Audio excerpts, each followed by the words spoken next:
Innal hamdalillah nahmaduhu wa nasta'inuhu wa nastaghfiruh wa na'udzu billahi min syururi anfusina wa min sayyiati a'malina may yahdihillahu fala mudhillalah wa man yudhlilhu fala hadiyalah. Asyhadu an la ilaha illallah wahdahu la syarikalah wa asyhadu anna Muhammadan abduhu wa rasuluh. Qala Allah Ta'ala fil kitabil karim ya ayyuhalladzina amanu taqullaha haqqa tuqatih wa la tamutunna illa wa antum muslimun. Pertama-tama marilah kita memanjatkan puja dan puji syukur kehadirat Allah Subhanahu wa taala. Kemudian salawat dan salam semoga selalu tercurah kepada Nabi kita Nabi Muhammad sallallahu alaihi wasallam, kepada keluarganya, sahabat-sahabatnya dan kepada seluruh umatnya yang senantiasa mengikutinya dengan baik sampai hari kiamat nanti.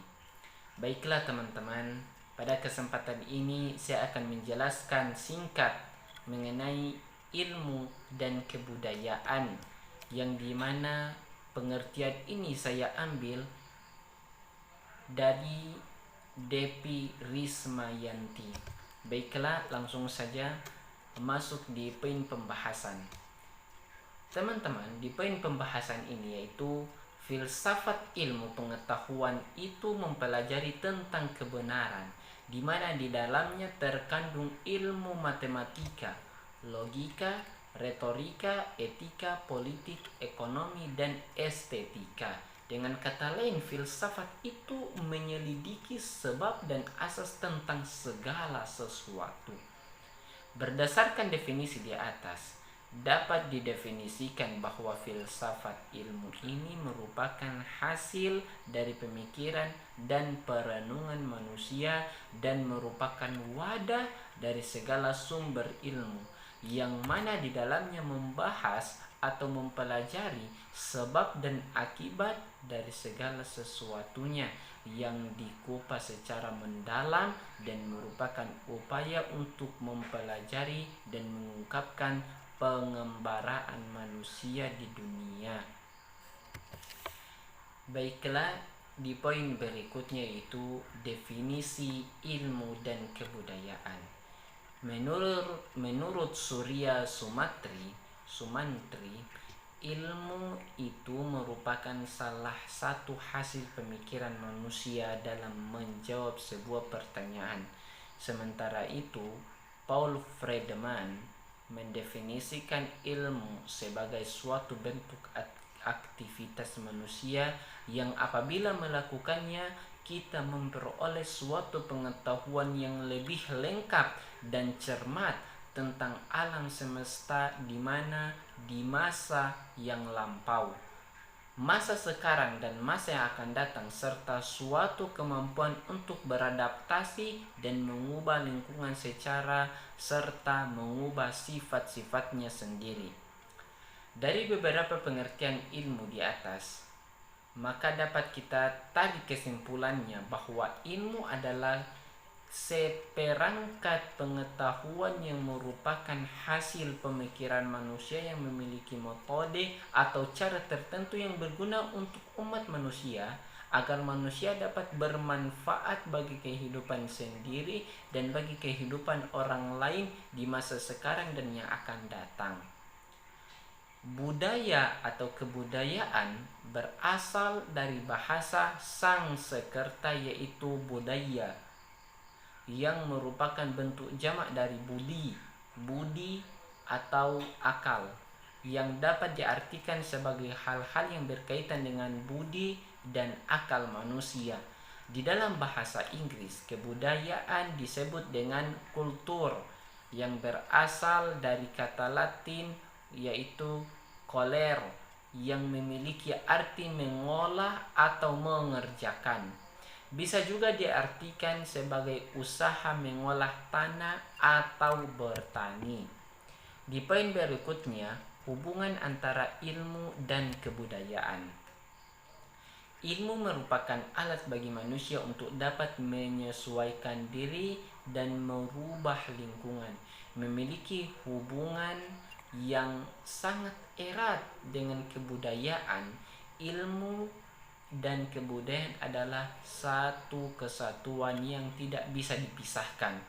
Menurut Talcott Parsons, Dia menyatakan bahwa ilmu dan kebudayaan itu saling mendukung satu sama lainnya.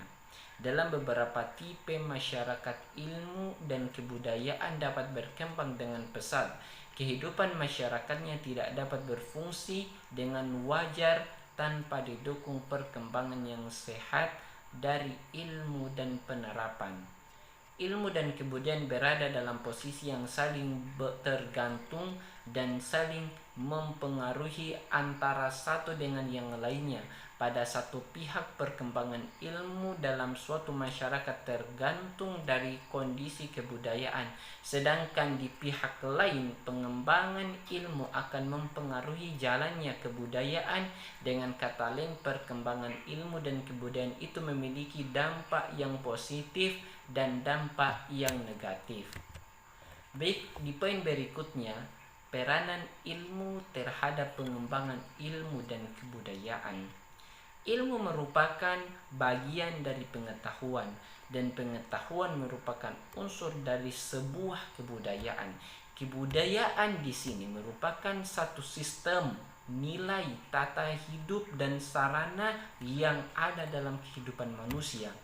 Ilmu dan kebudayaan merupakan dua hal yang menempati posisi yang sangat penting, di mana satu sama lainnya saling tergantung dan saling mempengaruhi. Pada satu sisi, perkembangan ilmu dalam suatu lingkungan masyarakat itu sangat tergantung pada kondisi kebudayaan yang ada di lingkungan masyarakat tersebut.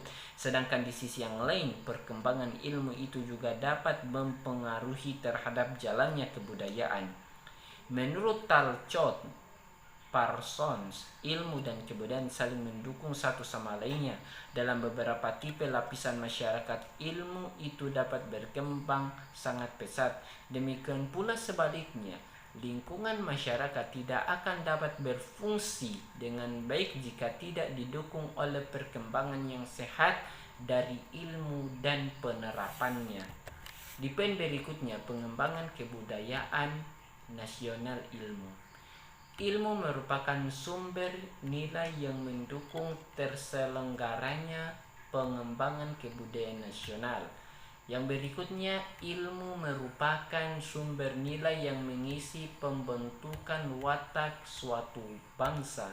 Dan yang ketiga, maka menurut fungsinya, ilmu bisa dibagi menjadi dua bagian, yaitu yang pertama ilmu sebagai satu pola berpikir, dan yang kedua ilmu sebagai asas moral. Di poin berikutnya, kesimpulan.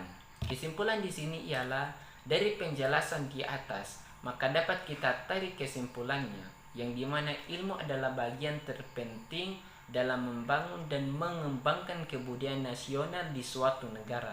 Ilmu dan kebudayaan memiliki hubungan ketergantungan yang tidak dapat dipisah-pisahkan, bagaikan mata koin yang terdiri dari dua sisi yang saling melengkapi. Kebudayaan yang ada dan berlaku di masyarakat harus dilandasi oleh ilmu agar kebudayaan yang ada dapat berkembang seperti yang seharusnya. Sebaliknya, ilmu itu tidak akan dapat berkembang tanpa diiringi oleh kebudayaan. Di negara Indonesia ada beberapa kalangan tertentu yang memisahkan ilmu menjadi dua bagian, yakni ilmu alam dan ilmu sosial. Tapi dalam kenyataannya, ilmu itu tidak boleh dipisahkan, karena itu bisa menjadi hambatan psikologi dan intelektual demi perkembangan keilmuan di negara Indonesia. Perbedaan paham ini tidak boleh kita biarkan dan harus dihindari.